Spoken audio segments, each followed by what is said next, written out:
आज की वीडियो में हम बात करने वाले हैं आईवी फ्लूइड के बारे में, जो कि आजकल बहुत ही कॉमनली यूज़ किए जाते हैं। आपने कभी ना कभी ये ज़रूर देखे होंगे या फिर आपको इनकी ज़रूरत भी पड़ी होगी। तो हम जानेंगे कि आईवी फ्लूइड क्या होता है और ये कितने टाइप के होते हैं और ये कब कब यूज़ किए जाते हैं। तो यदि आप कोई मेडिकल स्टूडेंट है या फिर आप मेडिकल स्टूडेंट नहीं है तो भी आपके लिए वीडियो बहुत इंपॉर्टेंट है, क्योंकि इस वीडियो में हम कोई टर्म यूज़ करने वाले नहीं है। हम आपको सिंपल भाषा में बताएंगे कि आईवी फ्लूइड क्या होते हैं। तो चलिए स्टार्ट करते हैं। पहले हम समझ लेते हैं कि आईवी फ्लूइड होता क्या है। तो आईवी फ्लूइड की फुल फॉर्म होती है इंट्रावेनस फ्लूइड, यानी कि ऐसा फ्लूइड जो कि हमारी वेन्स में दिया जाता है। आप जानते हैं हमारे हार्ट में या हमारे हृदय में दो तरह की नलिकाएं पाई जाती हैं, आर्टरीज और वेंस। जिनमें से आर्टरी हमारे हृदय से खून को लेकर हमारे शरीर के विभिन्न अंगों तक जाती है और इसके बाद हमारे शरीर से खून को वापस हृदय में ले जाने के लिए वेंस पाई जाती हैं। तो इन्हीं वेंस में इंट्रावेनस फ्लूइड दिया जाता है, जिससे वो सीधे हमारे हृदय में जा सके और उसके बाद हमारे बॉडी के डिफरेंट ऑर्गन तक जा सके। तो इसलिए हम वेंस में फ्लूइड को देते हैं। तो आप ये समझ गए होंगे। अब आगे चलते हैं। पहले हम जान लेते हैं कि आईवी फ्लूइड कितने टाइप के होते हैं या फिर इंट्रावेनस फ्लूइड कितने टाइप के होते हैं। तो कि जनरली ये 5 टाइप के होते हैं जो कि कॉमनली हॉस्पिटल्स में यूज़ किए जाते हैं, जिनमें पहला है NS यानी कि नॉर्मल सलाइन बोतल। तो इसमें क्या होता है, इसमें नॉर्मल NaCl होता है। दूसरा है DNS यानी कि डेक्सट्रोज नॉर्मल सलाइन। तो इसमें नॉर्मल सलाइन के साथ में डेक्सट्रोज भी होता है, जो कि एक टाइप का शुगर है। तीसरा है यहाँ पर RL, इसकी फुल फॉर्म है रिंगर लैक्टेट सॉल्यूशन। फोर्थ है D5, D10, D25 solution and यहाँ पर लास्ट है मैनिटोल सॉल्यूशन।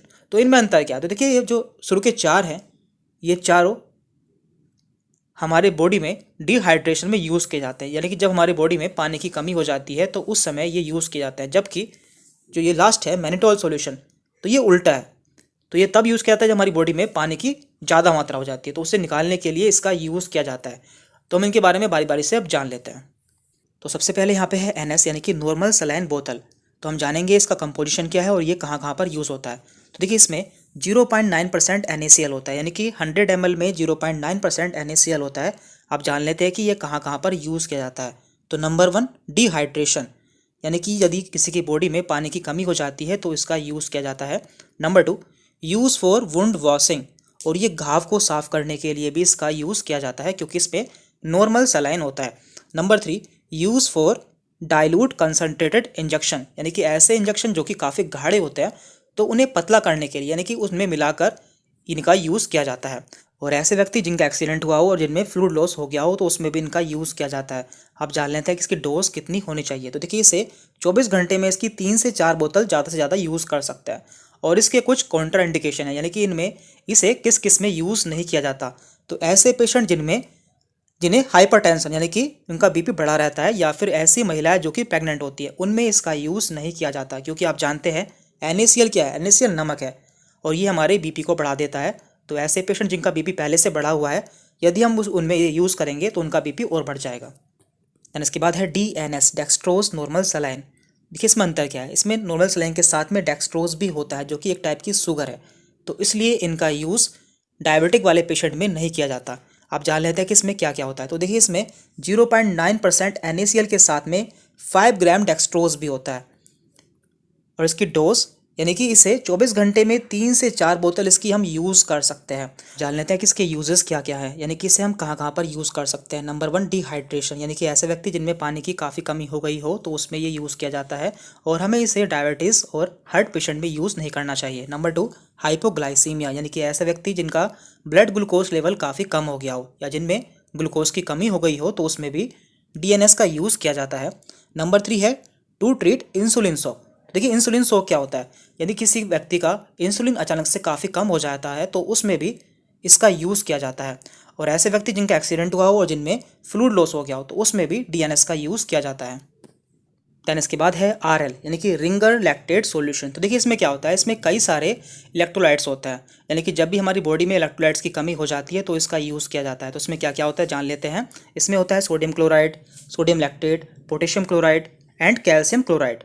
ये सब पानी में मिले होते हैं और हम इसकी 24 घंटे में 1 से 2 बोतल यूज़ कर सकते हैं। अब जान लेते हैं कि इसका यूज़ कहाँ कहाँ पर होता है। तो नंबर 1 डिहाइड्रेशन, यानी कि डिहाइड्रेशन मतलब पानी की कमी में। और इम्बैलेंस इलेक्ट्रोलाइट, यदि हमारी बॉडी में इलेक्ट्रोलाइट्स की कमी हो जाए, जैसे कि यदि किसी को दस्त वगैरह हो जाते हैं तो उसमें इसका यूज़ किया जाता है।